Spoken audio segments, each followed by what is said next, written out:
I just entered a Flex Seal commercial. My life is a Flex Seal commercial. I wish my life was a Flex Seal commercial because I wouldn't be broken into little pieces. I'm sad.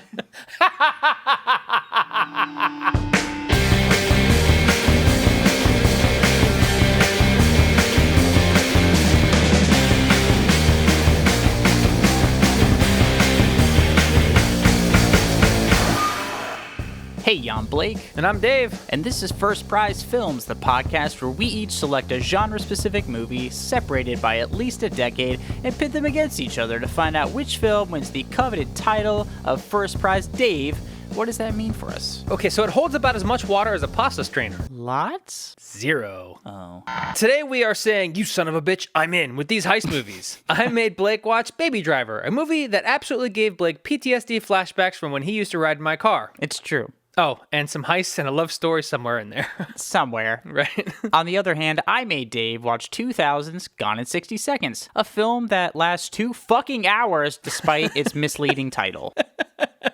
Oh, this was a fun one. Gone in 60 Seconds, I've seen numerous times in my life. Yeah. It came out about the same time as Fast and Furious, so both the movies really helped my love of cars. Yeah, we're going to get to that comparison in time for sure. Mm-hmm. But I grew up watching this movie too. It was on TV a lot. My brother loved it. And same with the Fast and Furious movies. It was a staple in our household. And it was a fun movie, and I was excited to see it again. Yeah. On the other hand, I'm glad you chose Baby Driver. I don't know why yet, but I love this movie. So I need to know why you chose it. Yeah, it's a good movie. I chose it because my first choice ended up being a fucking dud. Rip. No, but I chose this because I had heard about it a lot, and I'd never seen it. I mean, I'd seen like the previews and stuff, and I was like, oh, he's basically doing what they call Gymkhana. There's a guy... Steals cars? No, but he drives just like Baby Driver does in the opening credits. Oh, right on. He has cities shut down. He's done it in LA, he's done it in San Francisco, New York. He strings together like this whole like 7-minute video of him just driving just like Baby Driver in the beginning. Dude, that's wild. I don't particularly love driving car stuff. This is a car-themed heist movie episode, right? This isn't a typical heist movie. But Baby Driver was directed by Edgar Wright, whose work I love. I'm a huge fan of him as a director, and I was excited when this movie came out for that aspect. I wasn't necessarily drawn in by the concept of the film, but I was delightfully surprised when I first saw this movie. I really, really liked it. So I think comparing these two is going to be fun. I think it's going to be really fun. Kind of like a classic thing that I love and a new thing that I'm like, oh, this is pretty fucking cool. Yeah, right on. I don't really love Gone in 60 Seconds. I never was like in love with it, but I did have a really good time, and I think this is a fun episode. Yeah, it's gonna be a ride. You see what I did there? God damn it, Dave. I was having a good time. Let's fucking get on with it. Movie 1, Baby Driver, 2017. Alrighty, Mr. Dave Reno, why don't you give us the synopsis for Baby Driver? Yeah, just give me 1 second to recover from you calling me Dave Areno, and we'll get right to it. In a world where crime bosses trust the people who steal from them, I guess, we follow the driver of a thievery syndicate, Baby, as he shows more skill than most F1 drivers, just whipping around town with bank robbers bouncing around in his backseat. We watch as he meets a girl, gets caught making weird music, and ultimately decides, hey, this crime thing probably isn't all that great. Lessons to be learned, Dave. To be clear, are there babies in this movie? No, thank I'm disappointed. God. Oh, we are on 2 different wavelengths. So we open to a sweet red Subaru driven by Baby, played by Ansel Elgort, pulling up across from a bank. In the car with him, though, are 3 sharply dressed thieves, Buddy, played by John Hamm, Darling, played by Isa Gonzalez, and Griff, played by John Bernthal. The thieves he's hauling around like Miss Daisy hop out of the car and grab leather bags from the trunk before going into the bank to make a deposit, I'm sure. And the way they walk in, they pull up, they synchronize their masks. Like, bro, what is this, a movie? Oh. Never mind. It was cool. It worked. Yeah. I liked it. After a couple minutes of Baby singing to himself and dancing like a lunatic with headphones in while he waits, the 3 thieves come running out of the bank and hop into the car. He snaps into action and starts haul-assing away from the scene of the deposit. Oh no, sorry. They absolutely robbed the bank. Anyway. Baby was making a scene, by the way. He's sitting in his car and he's dancing and he's singing. I'm like, bro, what? You're driving the brightest red car ever. You're dancing and singing like an asshole in front of a bank robbery? Come on. You're acting like a baby.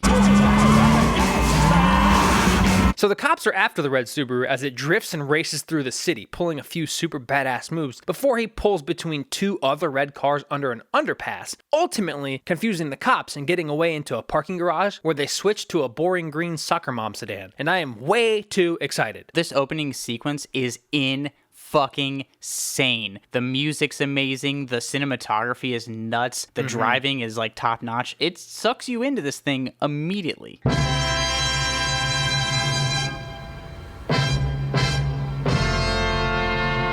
Now, Baby has picked up coffees because assistant to the bank robbers is an all-inclusive job, and he's with the three thieves and the boss, Doc, played by piece of shit in human form, Kevin Spacey, as Doc counts the money. Can I also mention that Ansel Elgort also sucks as a human being? Oh, fuck. Yeah, there's not a lot of nice people in this, except John Bernthal. I love that guy. And John He's Hamm. such a sweet They're man. pretty nice. Yeah, But they're fuck both the pretty rest cool. of them. Baby, you did good, kid. Do me a favor, next time Doc calls, don't pick up.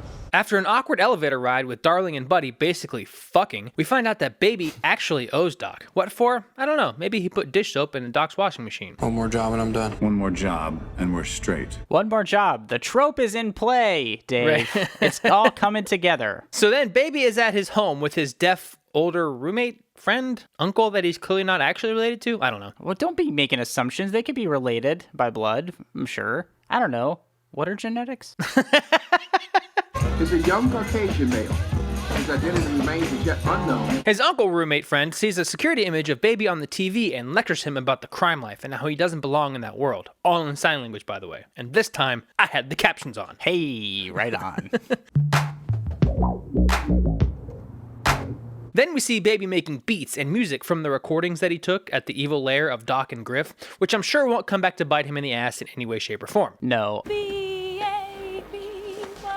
Baby is in a diner because criming really works up an appetite. It's true. When we see a cute lady walk past him singing a song with his name in it, she's his server. So, what can I get you this fine morning? Baby is as flustered as a guy being talked to by a cute lady. Well, at first anyway, because he turns on the fucking charm. So you're just starting your day, or did you just get off? Oh, I don't know if I ever get off. They call, I go. As she walks away, he asks what song she's singing, and then he goes and buys the fucking record, and our boy is in love. That was pretty fast, but then again, he does drive fast too. Fast life or fast children, I guess. Well, put your fucking pants on because Doc is calling. I've been calling, baby. You have? My chicken just laid a very big egg. You in? I'll be there. We're back in the evil lair as Doc introduces Baby to the new crew led by Bats, played by the wonderful Jamie Foxx. Everybody from the jungle to the trap, no bats. So Bats and the new crew decide to grill Baby when we find out that Baby listens to music because he's got tinnitus and listens to music to drown out the hum. Why is you listening to music all the time, Doc? He had an accident when he was a kid. He's still got a hum on the drum. Plays music to drown it out. It seems like it would make it harder to hear, but what do I know? I already have bad hearing thanks to playing music so loud for years. Truth. What? I couldn't hear you. Oh. He's been boosting cars since he was old enough to see over the dash. So they call Doc because he has a PhD in exposition, apparently? Why do they call him Doc? Oh, we'll find out later. Exposition, got it. Okay, move on. Listen, his minor is in exposition. He has a certificate in exposition. But we find out that Baby owes Doc because he stole Doc's Mercedes with a lot of quote-unquote merchandise in it. And doctor stuff. Well, you know the old saying, hey, steal a car, get a job. Yep. So after Baby proves he was listening to the plan by reciting it back word for word like Alexa after you asked her if she was even fucking paying attention to you, we're back at the criming. I gotta say, Bats is fucking not okay. He's No. Such a piece of shit. What's in there is ours. It belongs to us. They got what's rightfully ours. Let's go get it back. So the crew throws on their Mike Myers Austin Powers masks because one of the crew is a dumbass and didn't understand Michael Myers. That's some shit we would do if we robbed a bank. Yeah. You would say put on a Michael Myers mask, and I would get the Austin Powers mask because you're such a big Halloween fan, as we already know. I hate you and everything you stand for. So Have you seen Shrek? Okay, go. So now they hop into action, and it immediately goes as wrong as asking the barista at Starbucks for her number when you have to shit really bad. That's very specific. Does that happen to you? That's too specific to be a joke. That's a real life event, Dave. I need to hear more about that after the podcast. No comment. So one of them killed the armored truck driver and some good Samaritan with a pistol and a fucking automatic assault rifle. Yeah. Rams their fucking car, and now we're in a gun battle, followed by a car chase. The dude is just cruising around banks in the morning with a fucking AR and a handgun, just looking for potential bank robbers in Atlanta. What kind of city is Atlanta? I've been there. I've never been bank robbed. Listen, I bet you that guy was like, fuck, that's my score, you dicks. New ride, let's go! After narrowly avoiding being crushed by a semi-truck, Baby and the crew get stuck in traffic before carjacking a mother and her child. Bats made that decision because look how bad he is. Bad. Baby makes sure to give the baby back. This is getting confusing. It's too many babies, Dave. I'm sure this is too much. So Baby gives the child back to the mother before they take off with her car. All units be on the lookout for a red Saturn Aura. Not so fast, coppers. They've already gotten into their other cars. So many cars. And they get away once again, because it turns out evading police is as easy as playing peekaboo with an infant. They go through cars like I go through underwear. Multiple times daily. I will not explain myself. Back at the evil lair, Doc gives Baby his cut and then tells him they're all straight. But wait, there's more! So, this is it. You're all paid up. Well, before you go completely crazy, you need to sunset that ride. Baby has to take one of the getaway cars to the Crusher, where the dumbass of the crew is now dead in the trunk. So this sends Baby into a flashback about his mom and her abusive husband before we ultimately see the entire wreck that killed her. How the hell he connected those two dots, beyond me. Well, the car crash also scrambled his brains a little bit, so he's just making... He'll see a kid with a balloon walking by, he's like, I remember when my parents died. Now that Baby has shaken that off, a little too quick, I might add. You're back.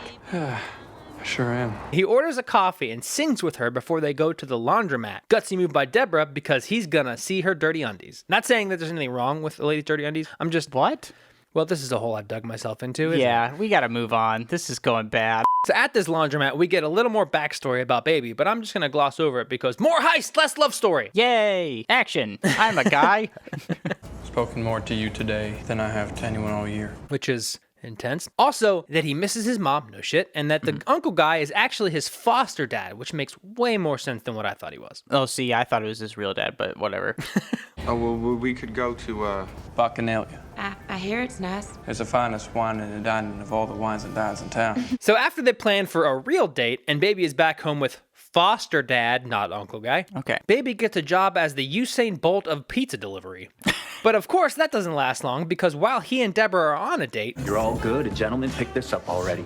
A gentleman? Fucking Doc shows up. Now, I know what you're thinking. He said Baby was done. Nope. I said we were straight, but did you think we were done? That was it? Apparently, he's a doctor of semantics. That was, yeah. Mm-hmm. Now, Doc threatens Baby and Deborah for saying no to the next job because Kevin Spacey is a piece of shit in this movie, too. And on the ride... It works on so many levels. Exactly. Shit. People don't realize that there's gold in them there hills, and those that do don't have the stones to pull off a job so public in the hub of it. The next morning, Doc takes Baby to a post office because they're gonna rob it, and Baby needs to scope it out. With Doc's nephew? That feels weird. Smart. Is it? Because he's got to deal with a kid, too? As if bank robbing wasn't stressful enough. Listen, I said smart, not annoying. No bandit glass, 1 armed guard, 10 cameras, 8 registers, 2 open, 11 customers, and 4 employees. Oh, well, if you'll excuse me while I pry my foot out of my mouth. This kid was born for it. Hello? It's Baby. What do I owe this honor? That night, Baby, who is panicking like a child getting ready for a tooth extraction, he calls Deborah at the diner and tells her he wants to just take off, and she says she's in. She should have said, you son of a bitch, I'm in, but, whatever. Missed opportunity, Deborah. Jesus. I know, right? But now we're at the evil lair where we see a mix of the two teams from earlier. Bats, Darling, and Buddy. The Postal Service is dying. Don't I know that? Sorry, continue. People don't care about their mail anymore. Okay, they care so much it's annoying. Sorry, that was the last one. Go on. Do you hear that, Dave? That's the government knocking on your door.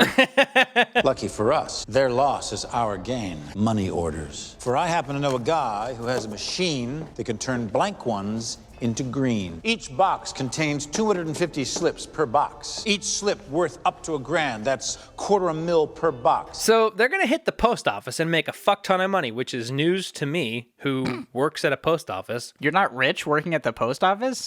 Wow, I've been led astray my whole life. Apparently, these guys have never heard of the Postal Inspection Service, also known as the Mail FBI. And they're having a bad guy slumber party, which puts a huge hamper on Baby's I'm just gonna ghost plan. I've got some contacts that get us some clean firepower, so the pickup is tonight. But after the pickup, you come straight back here. You all have an early start in the morning, and there's eyes everywhere. What kind of movies would you watch at a bank robber sleepover? Probably bank robber movies. But that sounds not fun because most bank robbery movies end poorly for the bank robbers. Well, yeah, I'll try and learn what not to do. That's why they end poorly. Nobody ever watches movies to learn what not to do. I think they should just watch Finding Nemo. Stop up here. Say stop, I'm hungry. So Bats decides he's hungry and wants to stop for food, proving my point that criming really works up the appetite. You would know for sure. Yeah. What do you mean by that, Blake? You work for the post office. Oh, yeah. A criminal enterprise. Please don't hurt me, government. But they decide to go to the diner, and Deborah's there. When something is wrong with my baby. So Baby acts like he doesn't know her, but no one believes it. And after they talk hardcore shit to each other because nothing brings a team closer together than pissing each other off to no end. No? Okay. Well, anyway, Baby stops Bats from trying to rob the place. That's bad. I got this. What's your problem? Make sure you tip the nice lady. He also leaves Deborah a note that says, road trip 2 a.m. Is he going to play robbery hooky? A, he should, but B, why would Bats try to rob the fucking diner? What are you doing? What are you doing? I mean, we did just see him rob a gas station of like 18 boxes of gum. Did he hold a gun to the clerk's face and say, give me all your Trident? Like, I don't think so. I think he just stuffed a bunch of them into his hoodie or whatever. But this, he pulled out a gun, was going to hold a gun up to somebody's face to take $35 of tips out of somebody's apron. Bananas. So after a weapons pickup thing goes bad and Bats loses his fucking mind and kills everybody, we're back at the evil lair where Doc is sitting there in the dark like he's a creepy stalker mannequin thing. And he's mad that he didn't hear the word bananas. Whenever a deal is done with one of my clients, they call me on the phone and they say the word bananas. I did not hear the word bananas tonight. But since he didn't hear bananas, he wants to know who died. Also, I just wanted to see if saying it 3 times made it sound better. It does not. Oh, I was wondering if you were saying it 3 times to see if a banana would show up, like a Bloody Mary. Yeah, I'm kind of bummed out that it didn't. Well, look in your fruit bowl, Dave. Well, your contacts was cops, Doc. I know. They were my cops. Yeah, well, they fired first. I don't know why I'm surprised that this psychopath is also a liar, but I kind of am. No honor among thieves, Dave. Anyway, Doc tries to call off the job, but the crew is not having it. They really hate the post office. So Doc decides to put it in Baby's hands if they're gonna actually go through with it, and I said we all get some sleep. Get ready for this fucking thing. and then he walks off like a boss. But Buddy eyes him like a teacher who just caught someone cheating on the math quiz but got away with it anyway. So now it's 2 a.m. and Baby tries to sneak out, but Buddy and Bats catch him like two angry parents with their teenager trying to, well, sneak out at 2 a.m. Not only that, but Bats has Baby's tape recorder that he uses to make his mixes with, and they demand answers. He explains his weird beats making hobby, and they're like, first of all, that's dumb as shit. Second of all, prove it. They hit play and like, what is this funky ass music? And how do I get a copy? It was not that situation, unfortunately. I can't. They're at home. Well, it looks like we all going somewhere at 2 o'clock in the morning. But then Bats knocks Baby out. Now, I'm not a criminal mastermind, but I imagine it's really hard to have your driver take you somewhere if he's unconscious. I was gonna say, like, I'm pretty sure they don't know each other. They don't know each other's real names or anything like that. So they knock Baby out and then apparate into his apartment. I don't know, man. Yeah, this is why we're not criminals, Blake. What the hell else more do you need? This shit is bananas, dog. After they force Baby to play a couple of his weird crime beats, including a non-crime one about Deborah, which was funky, Doc tries to fire him, but Baby is like, psych, I'm your driver, I'm driving. And the whole crew just goes, yeah, all right, we'll just act like nothing happened at all. We accept this. Remember, what's in there is ours. It belongs to us. Fast forward to the next morning outside of the post office where Bats gives his whole let's take what's ours speech, and Buddy and Darling go into the front of the post office. After Bats gets out and heads inside the back of the post office, some lady walking on the sidewalk waves to Baby for some reason. She recognizes him. She was the teller when he was staking the place out. Oh, I didn't even recognize her. I recognized her because she was so sweet with him and gave the kid the mint and everything. Right. And I'm thinking to myself, this is so unrealistic. I've never had a postal employee even fucking look me in the eye. That includes you, Dave. Sorry, what were you saying? I wasn't listening to you. Well, see, what's funny is here I thought she was just being a Karen and got mad at him for not waving back, and that's why she went and got security. Nope, this was set up. Oh. Thanks, Edgar Wright. Bat shoots and kills the guard that post offices totally have. Oh, I mean, we totally have those. Please don't rob us.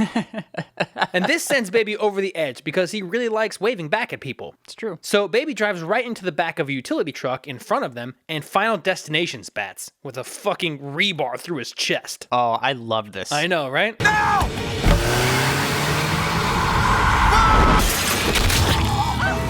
It's like the ultimate secondhand murder. I didn't technically kill him. That fucking giant piece of rebar did. So Buddy freaks out on Baby, but before he can do anything, the cops show up. Jason! Why would the cops get to a post office so fucking fast? Because the police department's next door. Wait, for real? Oh, no, I'm making that up. I have no fucking idea. Yeah. Now, Baby, Buddy, and Darling take off on foot, shooting at the cops as they run, splitting up in the process. So then, Baby runs through an entire mall, getting some fresh digs while he's at it, and steals another car before he ultimately slams into Buddy and Darling, who are in the truck that they stole. Every cop is involved now. Darling gets killed, and Buddy distracts the cops with gunfire, but also shoots at Baby like he's got the worst timed ADHD ever. And Baby grabs Darling's bag that has a gun in it and takes off before ultimately stealing some old lady's car. But let's not forget, Baby's a gentleman, and he gives the lady her purse back before he takes off in her car. It's a sweet young man. I'm sorry, ma'am. What the fuck? You imagine being that lady, and she's like, oh, thank God he gave me my purse back, but I still don't have a fucking car now. Rip. But to be fair, his name is Baby Driver, Driver being his last name. He has to take a car. I think it comes with, you know, the territory. Sorry. Driver being his last name. Joe. Then Baby goes back to his trashed apartment to find his foster dad on the ground, still alive and relatively unharmed, but... Oh, thank God. You all right? I'm so sorry. This is all my fault. Baby snatches up all of the money he stashed in the floor over his few jobs with Doc or whatever, and he's now in a hurry to get his foster dad to safety. And he takes his foster dad to an assisted living facility, which is a horrible time to decide you don't want to care for your parent anymore. But also, it's surprisingly emotional. I wasn't ready for that. Oh, I know. It's actually really sweet and emotional, and he's got a bunch of money to be taken care of, and it's sad and stuff, but he understands what's happening, and you could just see it on his face. Yes, I agree. So now, Baby's at the diner, and when he walks in, Buddy is there, because as I've said twice already, and say it with me, criming makes you hungry. Yep. That's what I was going to say. For fucking sure, dude. Glad we're on the same page. But before Buddy can kill Deborah for retribution, a cop walks in, and he's super intense. Got a bathroom key? Listen, when you gotta shit, you gotta shit. Yeah, but don't come in here asking for bathroom keys like all fucking authoritative. Right, with your fucking lights on outside like you're trying to pull over the bathroom. So after the cop disappears to go drop a fat fucking load in the toilet, Buddy forces Baby to sit down and try and intimidate him. And in the middle of it, the other server walks out, distracting Buddy long enough for Baby to... And as they take off running, Buddy shoots the cop who just came out of the bathroom. Side note, can you imagine thinking, fuck, the last thing I ever did was drop a bomb in the diner toilet? Well, I don't know. It's kind of a best case scenario for me at this point. Anyway, Deborah decides she's going with Baby. They get away from the heat for a moment, and they find two stoner-looking dudes in a muscle car who give Baby attitude while he points a gun at them. You ever shot a gun before, homie? I just did. Literally 5 minutes ago. I also am not convinced that they would talk shit to somebody with a gun pointed in their face, and instead Baby, well, actuallys them. And they're like, oh, okay, we don't need to see anymore or hear anymore. Here's my car, sir. It's over, kid. I ain't open. I need those tapes. Now they're back at the evil lair, and Baby's trying to get Doc's help. And he's like a super disappointed parent dealing with a child who just got suspended for shitting on the floor. Oh, wow. Again, very specific, Dave. I don't want to know more. Good, I wasn't going to tell you. And he's telling Baby that he can't help him. That is until Deborah walks out from the shadows. Oh, God damn it. He gives them a bag of money to get across the border while they're in the elevator going down. And as soon as they get out of the elevator, here's Buddy. Oh, it is Buddy. It's Buddy. And after Buddy hits Doc with the police car that he stole, sending the man into the lights on the ceiling like a fucking bouncy ball. That was cool. It was pretty sweet. Baby and Deborah get into Doc's Mercedes, and the car fight is on. Baby backs all the way up to the top of the parking garage, where he's now in an SUV somehow, and slams... You say he baby backs all the way up to the top of the parking garage. Now my soul's leaving my body. Kill me. Baby in an SUV slams into the cop car that Buddy stole, trying to push Buddy over the edge in a weird game of backwards tug of war. Push of war? I don't know. So the car goes over, but... You did good, kid. But you took something away from me that I love. You know I gotta do the same. Buddy then disorients Baby with a gunshot next to either ear, but before he can do anything else, Deborah hits him with a fucking crowbar, which makes him drop the gun that Baby then grabs, shooting him in the leg, which makes Buddy fall off the fucking ledge to his fiery crashing into the already dead car death thing. I don't know. That's like 2 assisted murders. He's like, technically, I only shot him in the knee and he fell off. Yeah, that giant fall killed him. Arrest the fall for that. Next thing you know, we're waking up with Baby in the passenger seat of the SUV as Deborah drives. What are you doing? Hitting the road, listening to music. They're making their getaway. Sorry, their almost getaway. The cops have formed a barrier and Baby gets out and surrenders. Pansy. Now we see Baby going to prison with voiceovers of all the people defending his character in court, including the Karen who got mad at him for not waving. Sir, we've established this, Dave. I'm talking to you. She's not a Karen. She was the sweetest postal worker fucking ever. You have respect for your own. They're all Karens. Oh. I hereby sentence the defendant to 25 years in the federal penitentiary, subject to a parole hearing after 5 years served. Which seems like he's probably going to get out in 5 years. It's not bad. Once in prison, he gets a letter from Deborah where we find out his real name is Miles, and my whole life just fell into pieces. It's still a driving pun thing, you know? It still works into his... Oh, no, I didn't get that till just now. Build my life right back up just to shut it right back down when I realize it's a pun. I can't wait until the day when it's just us, music, and the road. And we find out Deborah decides she's going to wait for him. Well, she kind of alludes to it. She doesn't actually say the words, but, you know, she's going to wait for him. Probably. Cut to Baby, Miles, getting out of prison, I think, with Deborah waiting for him, and roll credits. They call me Baby Driver, and once upon a pair of wheels. Woo!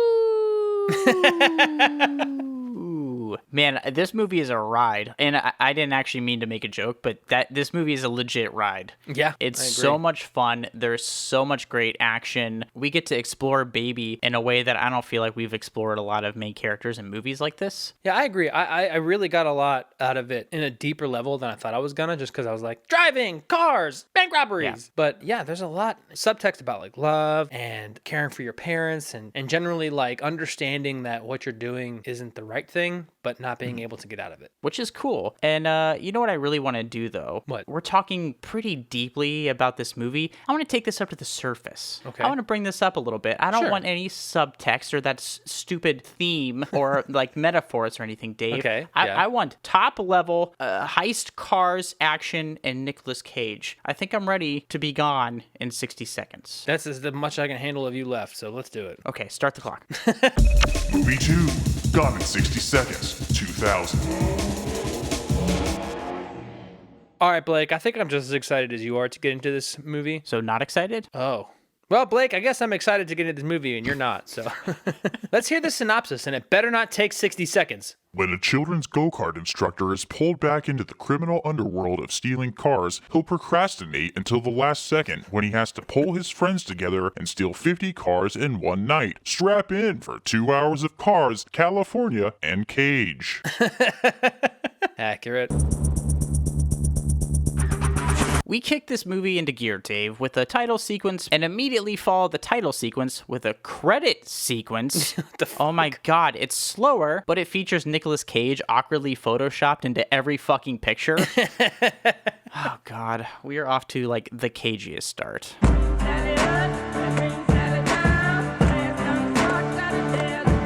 We're finally introduced to our first character, Kip Raines, played by Giovanni Ribisi, along with his friends Mirror Man and Freb. They're here to window shop for a Porsche, and by window shop I mean steal a Porsche from a well-lit showroom. These guys are pros, though, Dave, obviously. They know exactly how to unlock a car with the keys they already have, turn on that car, and then drive it through a window. They're pros, highly trained professionals. Oh, 100%. This ain't the Dukes of Hazzard. If there's one thing we find out about their leader, Kip, it's that he's cocky as fuck. He's driving like an asshole in a stolen car and hitting on a woman, and of course the cops catch on and chase him to a warehouse in Long Beach. Ground units be advised. Suspects last seen entering south side of warehouse. Kip and all his criminal cohorts, they get the fuck out of there as all the cops show up. I like how brazen he is. He's acting like a teenager who's joyriding in his dad's Miata from 1995. It's like not that cool, but he still wants to talk shit, you know? Yeah, fair enough. Anyway, speaking of the cops, we meet two cops. Detective Castlebeck, played by Delroy Lindo, and Detective Drykoff, played by Timothy Oliphant. They're part of LA's Grand Theft Auto division. What we got? All gone. We didn't get a single one of them, and we are talking about professionals. This right here, Dave, is serious business. Our car bandits weren't just stealing a single fancy car, they have impulse control issues, and we're running an operation to steal plenty more high-end automobiles, which is really tough to hear. Like, how are those rich people gonna get to the country club now? Well, I assume with their other Porsche that sat next to the one they stole. Oh, yeah, probably. Lucky for us, though, and definitely not the rich people, Nicolas Cage is on our side. Control, vision, determination. These are the three fundamental components of the new generation race car driver. Let's ride! Here we meet former car thief extraordinaire turned mechanic Memphis Reigns, played by Nick Cage, yes. Besides fixing cars, he also teaches the original 1930s cast of the Little Rascals to race go-karts. I thought this was a flashback scene to the 1940s of like Kip Raines' great-grandfather. This is how I got into stealing cars. Like, what are you doing? Now, a black car rolls up to the joint, and Memphis is let in on some news. His kid brother, Kip, the cocky asshole, is in trouble. Tell me about Kip. He took a job and he fumbled it. Now he's jammed up. He's jammed up bad. The guy who tells Memphis this is Atlee Jackson, who used to boost cars with Memphis. He's the middleman between the guy who wants the cars and the people who steal them. Kind of like a scumbag car salesman, otherwise known as a car salesman. Facts. Who was the job for? New guy named Raymond Calitri. They call him the Carpenter. Despite that stupid nickname, Atlee takes Memphis to see Calitri, who tells Memphis what he wants from him. On this list, you'll find 50 cars, 50. I need all 50 delivered to Long Beach Harbor, Pier 14 by 8 a.m. 4 days from now. I'm paying $200,000. I don't even think $200K would cover bail, but whatever. Memphis basically tells Calitri to go fuck himself. He's out of the car stealing game and just wants to settle his brother's debt. Calitri, on the other hand, doesn't care about the debt. He needs those fucking cars, and goddamn Memphis is gonna do it, even if they have to turn his brother Kip into a pancake with a compactor. A Kip cake. Yes! You accept the deal. You steal some cars, you make some money, and you be a big brother. Well, I guess Memphis is back in the game after all, for one last job just to get his brother out. I feel like I've heard this before. What's that movie called? Oh yeah, all of the heist movies ever. Randall. I get this call from this uniform, says, guess who's back in town? I say, who? He says, Randall Reigns. So our detective friends, they start poking around and meet up with Memphis. Not only does Detective Castlebeck have a history with Memphis, he also has a warning for him. If you walk across the street outside of a crosswalk, if you use an aerosol can in a manner other than directed, I don't care. You make one slip and I will put you away for good. Memphis better hide all the keyboard duster he's been huffing because Castlebeck sounds serious as fuck. Is that you?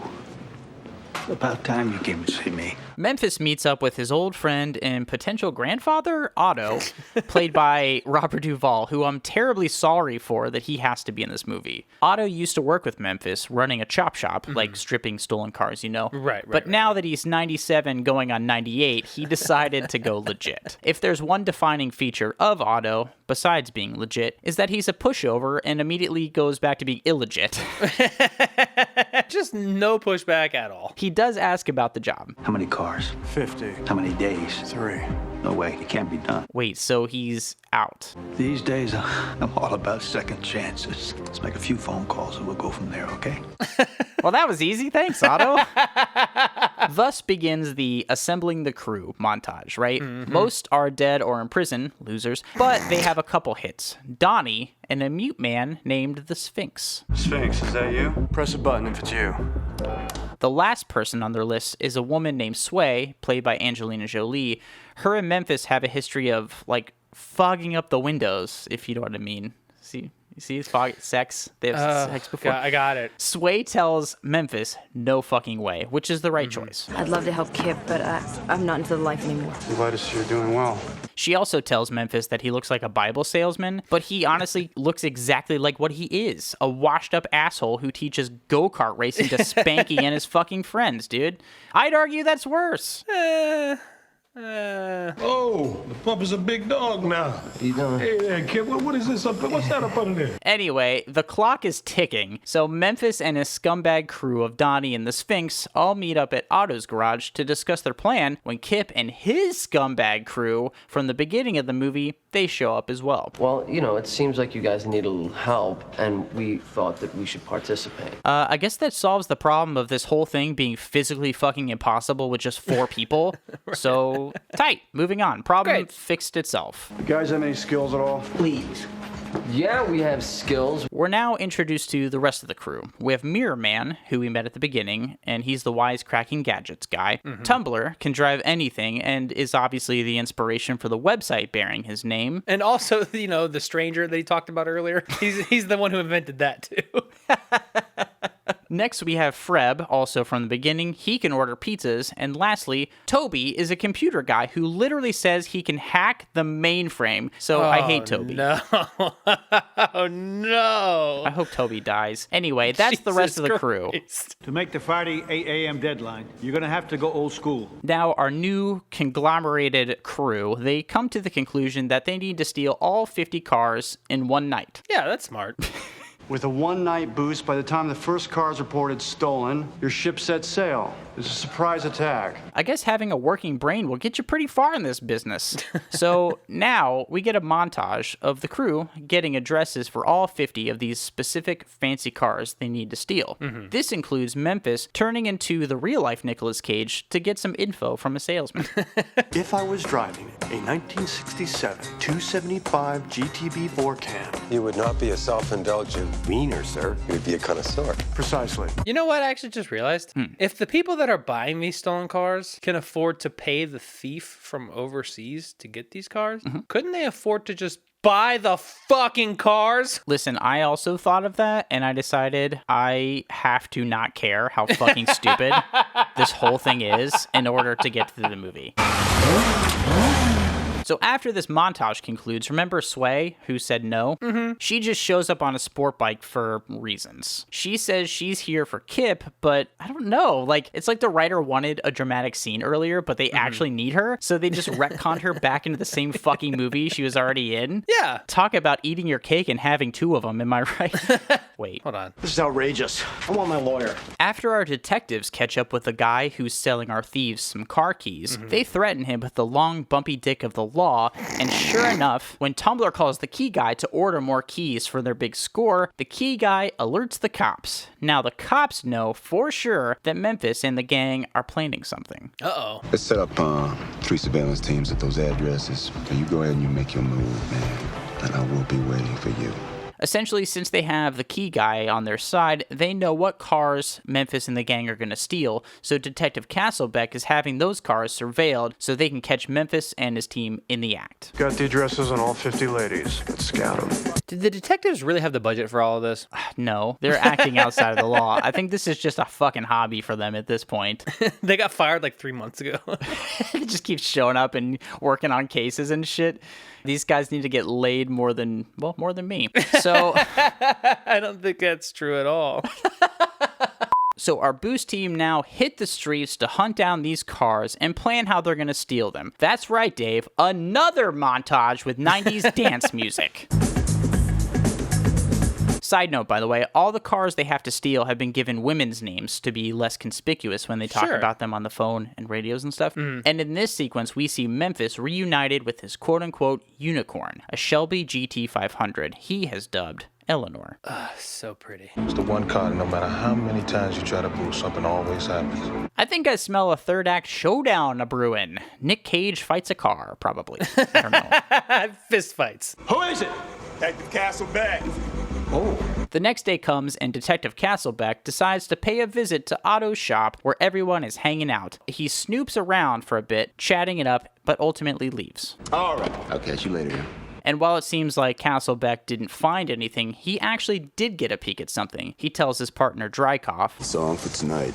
How do you know? They got the call signs of all the units working tonight. You done fucked up, boys. Castlebeck is going to castle bitch slap everyone with charges. Except Otto, who'll probably be dead before the movie's even over. Yeah, he's super old. Did you all get that? Am I making that clear? Otto is old. Okay, let's run. Night comes and we are officially in stealing cars mode. Everyone splits up and you know what that means, Dave. Montage number 75, coming in hot.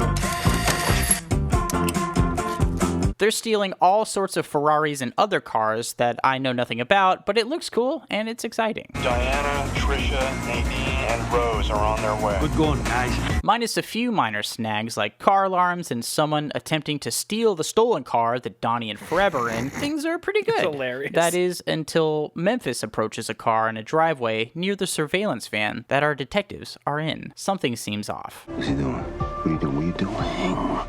Memphis does the smart thing and gets back in the car with Sway. He was smart enough to notice the surveillance van the night before was in a different driveway. He radios Donnie, who's about to steal another car right in front of another surveillance van. The ladies are dirty. Walk away. See, here I was thinking he just didn't like vans.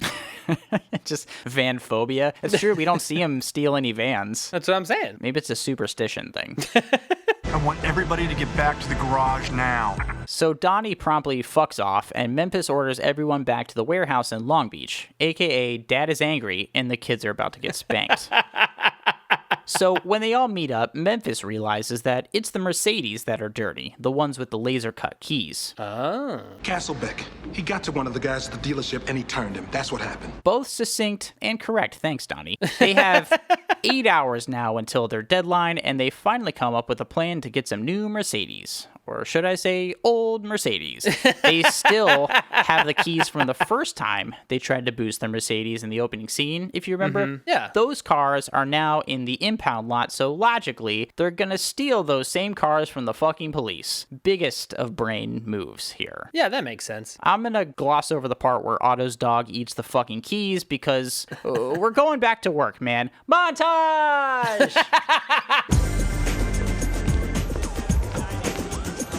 Now, in this montage, our detectives get some more information from an informant where they learn about Calitri, the guy Memphis and the crew are stealing these cars for. They discover he's wanted for murder, and another department is putting the kibosh on the Grand Theft detectives. They can't go anywhere near him. No other division, including Grab, can go near his personal residence or place of business, all right? Raymond Calitri is going down for murder 1.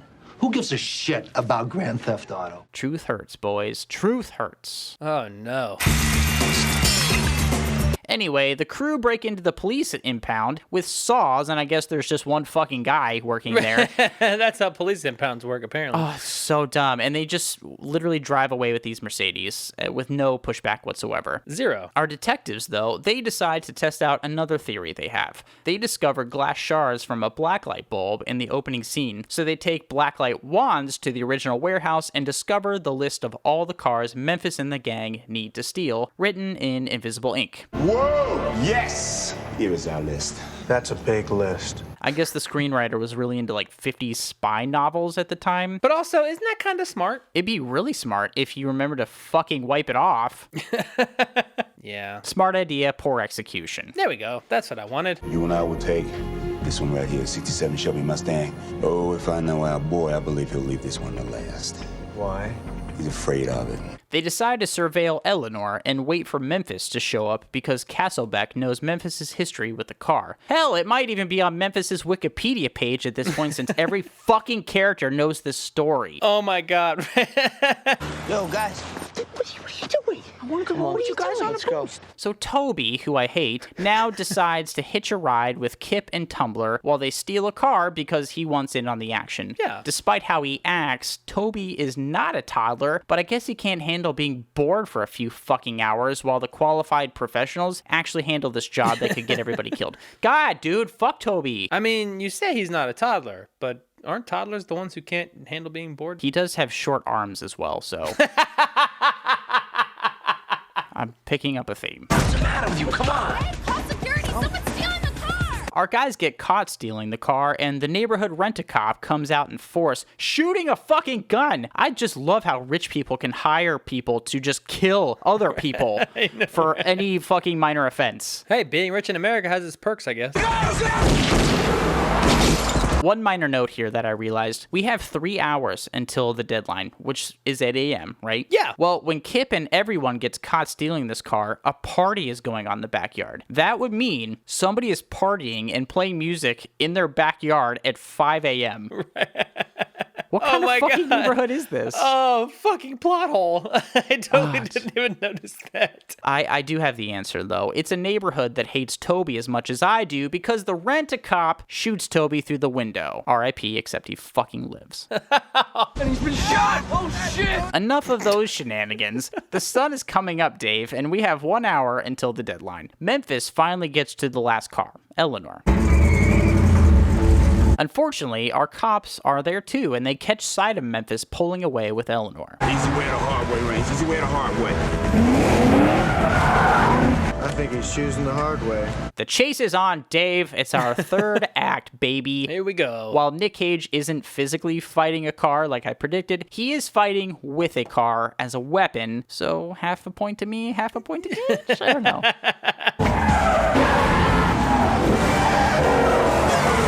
The detectives chase Memphis and Elenor all around Long Beach through alleys, between pedestrians, and fucking everything. This is a really fun car chase, though. I'm actually having a good time with this. There's even a goofy-ass part where Memphis has to speed in reverse down a street while a fucking, garbage truck follows him closely for no reasons. I mean, honestly, imagine you being that truck driver and seeing that car and not only not hitting your brakes when he first pulls up, but not hitting your brakes at any point while he's trying to back away from you. Right. Was he like, oh, this guy's crazy. He's going to do a bunch of shit. I'm going to follow him and make up time on my route. I got to get home to watch fucking Cheers or something. Memphis gets away and speeds into a flood control waterway like he's in the shittiest update of Grease, you know? But luckily, he does have a little dose of that Grease lightning in him, and he speeds away from the patrol cops and even the fucking helicopter. Yeah, because he hits the NOS, just like in another movie. I'm just saying, Vin Diesel's looking over everybody's shoulder. What you writing? What you filming? What is that? What does that do? Can it make a car go really fast? I think so. 160. He's gone. Man, this guy can drive. Finally, with a handful of minutes left until his deadline, Memphis drives onto the Vincent Thomas Bridge, but it's blocked by an accident. It's the only way to get Elenor where she needs to go. So, with the cops closing in behind him, Memphis makes a decision that would make both Keanu Reeves and Vin Diesel blush. He's got to ramp Elenor off a tow truck and over the accident scene. Do tow drivers just leave the fucking ramp part of their truck just down? They do in Long Beach, baby. You never know when one of the Toretto family is going to be cruising around and needs to bypass some traffic, dog. Are you saying that Memphis Reigns is related to Dominic Toretto? Memphis Reigns gave birth to Dominic Toretto.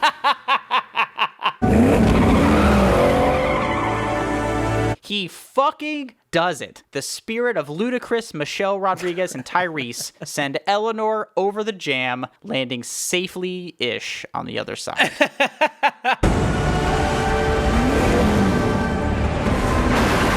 Unfortunately, the time has now run out as Memphis drives the battered Elenor onto the dock. You're late. Wait, you're gonna argue with me over 12 minutes? I just stole 50 cars for you in one night. Hold up, Memphis. If I recall, it was your idea to steal them all in one night.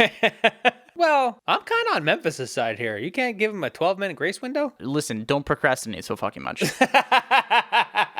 Calitri isn't having this bullshit either. Kill him. Shred the car. Meanwhile, on the bridge, our Grand Theft detectives, they're in a bind. They can't really pursue because A, they can't ramp their fucking car, but most importantly, B, Calitri's murder investigation forbids them from going anywhere near him. Why are we going? Because, homicide specifically orders not to interfere. Hell with homicide. Yeah, fuck a murder investigation and all of Calitri's other victims. These rich people are gonna be sad! So, where would you like it, sir? In the head or in the chest? So back on the pier, Memphis is about to be executed, of course, but luckily, Atlee Jackson, if you remember him, he's been with the crew, he shows up as a distraction so Kip can execute these guys with a fucking car crane grabber thing. Oh. They fuck off, and Memphis goes after Calitri. You made a mistake picking a kid to do your dirty work. You made an even bigger mistake picking my kid. They fight all over this warehouse as Castlebeck shows up finally after a relatively boring chase. Calitri meets Castlebeck. He's about to kill Castlebeck, but then...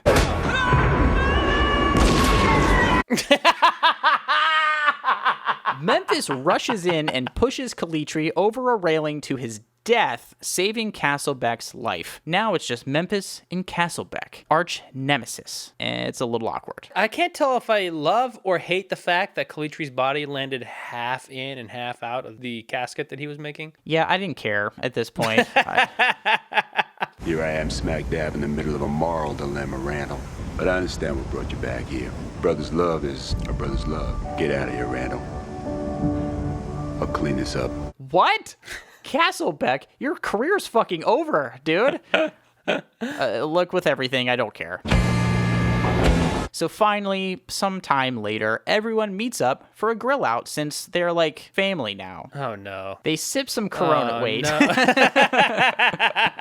So maybe they don't have Coronas, but they are drinking beer, and this would be straight out of the Fast and Furious handbook if it wasn't for the fact that the original Fast and Furious movie came out 1 year after this. So I'm seeing so much overlap that I feel like the Fast and Furious, in my opinion, is a better movie than this. Just took the fun and interesting parts of this movie and put it into a better movie. I did not think that you would feel that way. Continue. I think it's fine. I think it's better than this movie. All right, Memphis, guys, food. So everyone is kicking it, which unfortunately includes Toby. But remember Sphinx, the mute guy? He gets his Silent Bob moment. If his unpleasant wounding has in some way enlightened the rest of you as to the grim finish below the glossy veneer of criminal life, then his injuries carry with it an inherent nobility. You say poor Toby, I say poor us. He spoke. Anyway, to wrap this whole thing up, everyone pitched in and they partied together a version of Elenor from Memphis as a thank you. Thanks for what? I'm not sure, since I guarantee none of these motherfuckers got paid and only got hurt, but whatever. Thank you.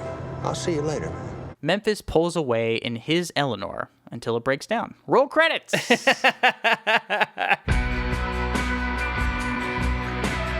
Wow. Judging by the way you talked about this movie, I thoroughly overestimated how much you were going to like it. Like, as fucking dumb as this movie is, though, it is fun. It's pretty fun. It's a popcorn movie that you should turn your brain off for. But I think there are really well-defined characters throughout, lots of action, and a handful of laughs. And honestly, there's some fun gadget stuff in there, too. This thing isn't going to get a fucking Criterion Collection release anytime soon.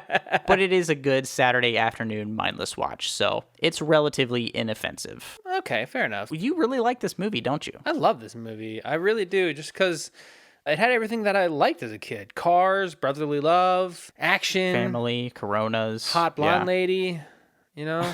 She's like kind of not important at all to this movie. Some characters don't really do anything, but the saving grace to that is that they're all actually given good characterization. So I think that was nice in terms of the writing. I honestly just enjoy that movie so much that I didn't even really attempt to think about it on any deeper level. I mean, if you want to watch this movie and enjoy it and just be stoned on your couch, do that. You don't have to analyze this movie. I think we require a deeper look. And so when you look under the hood of this thing, I don't think there's too much into it. It is just kind of like a system of rubber bands and fucking twine and popsicle sticks making that engine go. And that's fine because it looks pretty on the outside and has a banging ass 90s soundtrack. Oh, I thought you were just going to leave it at banging ass. The movie itself doesn't have a banging ass, although the back end of this movie is well-rounded. Uh-huh. You see what I did there? Yeah. I did a thing about butts. I like butts. Oh, jeez, what?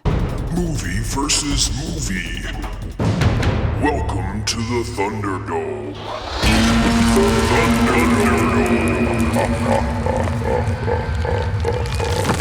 This place fucking rules. Wow, man. So these movies have really driven you over the edge, huh? No, I don't like it. I think these movies, especially my movie, has driven me to the brink of insanity, but also kind of made me want to race some go-karts a little bit. Hey, do you want to go race go-karts later? As long as Buckwheat and Spanky are going to be there, I'm in. Yeah, I'm down to ruin a couple of kids' days. But first, let's ruin each other's with this fucking Thunderdome. I mean, I don't know if we have to ruin them because it's already ruined, but fine, because before we watch these movies, Dave, you and we decide on 5 things that we both agree make a good genre movie. Yeah. In this case, transportation heist movies. Hey! Let's go through them. Sure. Number 1, we need a big score. Are we about to be fucking rich? Number 2, we need heightened danger. Are we skydiving without a parachute, or are we just ding-dong ditching the neighbors? Number 3, we need a diverse team. We're all-inclusive criminals, right? Number 4, we need a conflicted main character. I probably shouldn't be doing this, but I'm still gonna. And number 5, we need an action-packed finale. Let's get some hearts racing right before the movie ends. Speaking of hearts racing and mind dying... Let's just drive right into it. I hate this. So with the big score, not only is there a big score in Baby Driver, there's 3 of them. And the biggest one isn't even a bank because we're original in this movie. It's a post office. I gotta say though, they have a lot of misplaced faith in postal employees knowing where all the extra stuff is kept and how quickly they could find it. Anyway, this score is enough to make them enough money to flee the country and make it worth it. So I think it's a pretty good big score.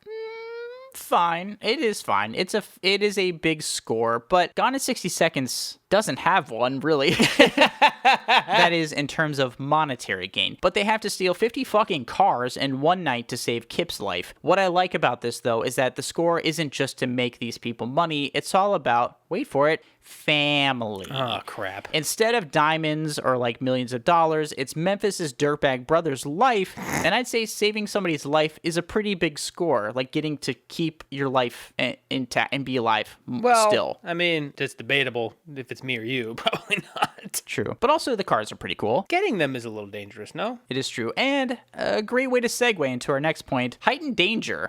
On top of the typical not getting caught by the police for stealing, situation, the crew in Gone in 60 Seconds is dealing with a crushing amount of atypical danger. Below the surface level snags they hit in just trying to get these cars, we have the detectives who already know what the fuck's going down, plus a psychopathic British man with a wood fetish. It's like not a good situation. So danger is around every corner, and it's kind of a thrill seeing Memphis and everyone navigate this world over the course of one night and have to readjust their plan based on all the weird shit that happens to them.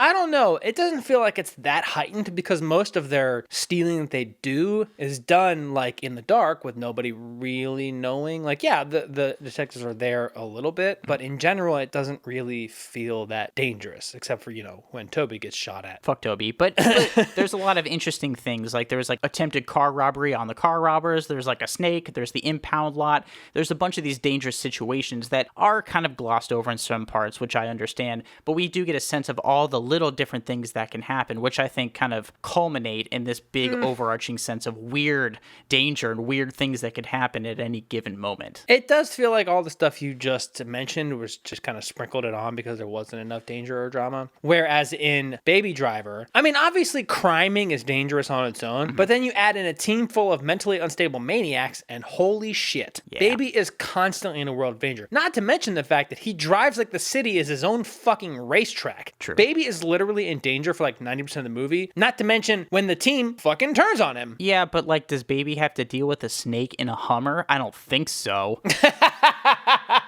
No, because Baby has to deal with the stuff that's believable. But also doesn't have to rob a car from an impound lot, just saying. I know that your movie has a lot of diverse danger. You see, I'm good at this. I got you. I think I know what you're putting down. But we're not talking about that. We're talking about the next thing, a diverse team. Ooh. So the team/teams in this movie are simultaneously diverse and not diverse. We have crew members from all walks of life. White, black, Hispanic, East Asian, and hearing impaired. But it's not diverse because everyone but Baby is one straw short from having the entire crazy hat on their heads. That part is true, but I think when we're talking about diverse team, I don't mean like their nationalities or ethnicities. I think we're more talking about their skill sets and the different kind of people that need to come together to pull off this heist. Gone in 60 Seconds, that has the typical heist movie gang where most everyone has a specific set of skills. We have the mastermind, we have the old wise guy, the wheels guy, the other wheels guy, the tech guy, the other tech guy who can steal cars, and the pizza delivery guy. And there's also a girl who steals cars. So great. I think what's interesting about this diverse team is that the characters are here and they're very specific and varied enough that even if some of them do have the same jobs for certain things, we know each one of them through the way they act and the way they talk. And this film would not work without them. And I think that makes this a pretty well-rounded point for Gone in 60 Seconds. Yeah, I don't want to agree just because they do have multiple people doing the same jobs. But I kind of have to agree a little bit. I mentioned the mastermind. This is Memphis Reigns, the Nicolas Cage character. He is our conflicted main character. Memphis Reigns is also the prototypical heist movie main character, right? He's a washed-up thief out of the game, trying to live the straight life, when he's pulled back in against his will for one last job. It's an absolute cliche, of course. But with the goofy-ass tone of this film, I can't see this happening any other way. Memphis wants to get his brother out of the life of crime, but his only way out is through Long Beach. So I thought you were going to say through more crime. Through Long Beach crime. Memphis doesn't enjoy what he's having to do on the whole, but we do get to see those little moments where boosting cars is still in his blood, you know? There's a nice push and pull of that throughout with Memphis, and I think that makes for a really compelling main character. I mean, I want to disagree just because that's the whole point of this segment, but I like Memphis. I think he's great. But I'm not talking about Gone in 60 Seconds because you just did. I'm talking about Baby Driver. And obviously, Baby, or Miles, I don't want to call Baby him Miles. Obviously, Baby Miles is in a world of crime. He's not a bad guy, per se. He's clearly got a good heart, which is shown by his interactions with and his love for Deborah. Not to mention how he treats his foster dad with the love and care before, you know, he ultimately drops him off at an old folks home. Anyway, he knows what he's doing is wrong, but he's stuck there against his will. And you really can't get much more conflicted than that. Yeah, I agree with you. I think Baby as a main character in Baby Driver is the strongest point of that film. I love his character, and we get to work through his own trauma and how he navigates his life and falling in love and dealing with Joe, the guy he takes care of and looked after him and everything. There's so many relationships here, and we learn so much about Baby through that and see how all these worlds play with each other and ultimately explode in his fucking face. Speaking of things exploding, on to the next thing. Action-packed finale. Oh yeah. Holy shit is the finale in Baby Driver action-packed. We have car chases, gunfights, mall parkour, reverse tug-of-war with cars. It's got it all, honestly. My heart was racing the entire final act of this movie. And it's got a nice button of the entire bad guy crew dying, but Baby making it out alive. And just the final, boss battle between him and Buddy is just so intense because you never know who's really gonna win until finally Baby lets gravity win. Baby's the best kind of killer, you know? It's just like you essentially provide people the rope and let them hang themselves. But as far as fucking ridiculous action-packed finales go, the third act of Gone in 60 Seconds is bonkers and full-blown action-packed. It's basically one insane car chase through Long Beach, ending with a car ramp placed by Jesus Christ himself. Then an execution scene turned into a villain chase, ending with Memphis saving the detective. There's so much going on, and I think it ended exactly the way it needed to, despite Detective Castlebeck 100% getting fired. There's no way he recovers from this. But whatever, because Kip is safe, Calitri's dead, and Memphis can go back to the Little Rascals. They need him. So it's a well-rounded ending, and I think regardless of how stupid this movie is, the ending is fun, and that's, I think, all what they were trying to accomplish with it. Yeah, I can definitely agree with that. It does have a nice, tidy ending and a good amount of action at the end. I think it's great. I do think that Baby Driver has more intense, more dangerous action at the end of it. I would agree. But, because the action is more personal, too. Oh, of course, because it's, Buddy's trying to kill Baby. Nobody leaves Baby in the parking garage. Nobody kills Baby with a cop car. So yeah, I feel like I don't know which one I'm gonna pick, even though I'm pretty sure I do know which one I'm gonna pick. So let's get to the drama. Let's get to this finish line. Ooh, yes. Turn on the lights, flip on the sirens, and ramp yourself off into the finish line, Dave. Let's do this thing. Oh, here's the nut crashing, I guess. Hey, look, we did it. It's the finish line. We're at the finish line. Can I go home yet? Alright. Now that we're at the finish line. Barely. Which is, honestly, it's apt for this episode specifically, because there's a lot of driving and a lot of crashing. I see where you're going. It's thematically relevant. Okay. Yeah, each character made to the finish line, and so did we. And both aspects, just barely. I was trying to eject beforehand, but here we are, dragging my lifeless corpse across the finish line. Yeah, that's me. Friends till the end. I gotta say, I have loved Gone in 60 Seconds for a long time. And I never really had any beef with it or any aspects of it. Yeah. So I had a feeling I was probably gonna pick that one. But then I saw Baby Driver, and I was able to put away the pieces of shit that are in that movie in my brain and just appreciate the story for what it was, and the visuals, and the music in it was great, and that really added to it. It was cool. It was great. It was the little love story in there, made me feel nice, because at least somebody gets to have a love story. And rip to all of our love lives. The only real drama for me in this is that, I imagined I was going to pick Gone in 60 Seconds when we decided it, but nope, I think the better genre movie is Baby Driver. Wow, I did not think that was the way that was going to go. I thought you were going to full-blown cage this fucker and go with Gone in 60 Seconds. Nope. Wild. Okay. I mean, you're not wrong, because Baby Driver is such a good fucking movie. Yes, it is. I'm so glad we got to rewatch it again. Yeah. I never think of it first when I think of Edgar Wright films, and so when this comes up, I'm like, oh shit, yeah. Despite the shitty people who are in this movie, it's still a really exciting, fun film that hits so many things for me, and it makes me feel such a certain way and leaves me thinking afterwards. But my pick has actually got to be Gone in 60 Seconds. Are you fucking kidding me I'm right now? not kidding you, and I'm going to tell you exactly why. Motherfucker! I think Baby Driver is far and wide the better film. It's a film that I love and I will absolutely watch. I do not think it is the better heist film. I think Gone in 60 Seconds is the better heist film. I think it's the better genre film. It's so fucking stupid. It is uncomfortably dumb, and it makes my fucking skin crawl. Toby, I'm looking at you.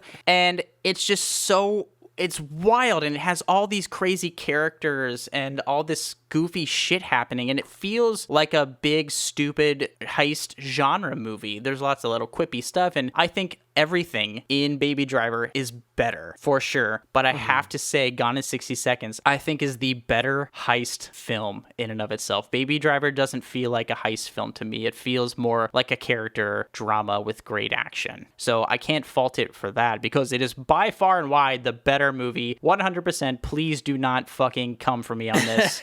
But Gone in 60 Seconds is the better heist movie, and I think it's the more goofy, genre fitting movie. This is the captain. Red alert. Red alert. Welcome to the Tiebreaker. Wait a minute. Actually, no. You make a good point, sir. Oh, no. I was thinking that in my head, but hearing you say it, I'm like, wait, that does make sense. Baby Driver is the better movie, but there's not any real big heist in it. Whereas the entirety of Gone in 60 Seconds is one big heist. So I changed my answer, Gone in 60 Seconds. Are you fucking... Oh my god. Are you serious? Sure am. I'm fucking changing my answer. I mean, you're right. I hate to admit it, but you're right. It is the more appropriate genre heist movie. Fucking wow. That was... you just Uno reverse carded me big time. I had my phone already halfway dialing a number here, so... Oh, wow. So I guess we agree again. I actually feel bad not choosing the Edgar Wright movie. But if I'm stoned on a Saturday afternoon, I may watch it again, you know? Yeah, I think I'll probably watch both again in my life. I'm definitely going to watch Baby Driver again. I like that movie a lot. So, yeah, me too. Whatever. I think we made the right hard call. It was tough. For sure. Still don't feel good about it. Might have some nightmares. We'll see. But, we did our fucking job, Dave. And that's what we came here to do. And, probably not giving the people what they want. We have to go with the rules. Does anybody actually even listen to the show? Hello? If you're out there, anyone let there? us know if we're stupid. Hello? Are we going to do this again? Is our show over? Let me check. Yep, we have more. Son of a bitch. Hey, First Prize listeners, thanks for tuning in this week. Thanks for helping us work up an appetite by criming. If you enjoyed this episode, if you enjoyed hearing us realize that crime is bad in real time, consider subscribing to our socials. It's at First Prize Pod on all platforms, and that includes Facebook, Twitter, Instagram, and we're on TikTok and YouTube as well. Also, don't forget to check out our website. It's firstprizefilms.com. Yep, we do this for free because we rent my 2007 Honda Accord off a tow truck to collect the insurance money. So we're flush with cash. But if you'd like to support us, consider rating and reviewing us on Apple Podcasts or come hang out on Twitch. We stream every week. We're talking about movies, having some laughs, Dave, you and I, and chatting with everybody, all of you listening. Yeah, it's a great way to pass the time until next week's episode where we're going to be rating all of the tombs with these adventure movies. Yep, we're talking about Lara Croft Tomb Raider 2001 versus Indiana Jones and the Raiders of the Lost Ark 1981. We're going to desecrate so many burial grounds. See ya! Bye!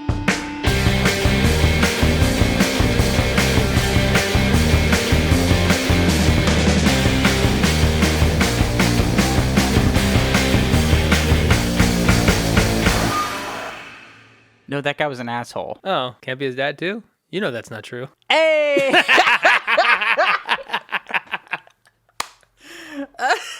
Sometimes the man has a point.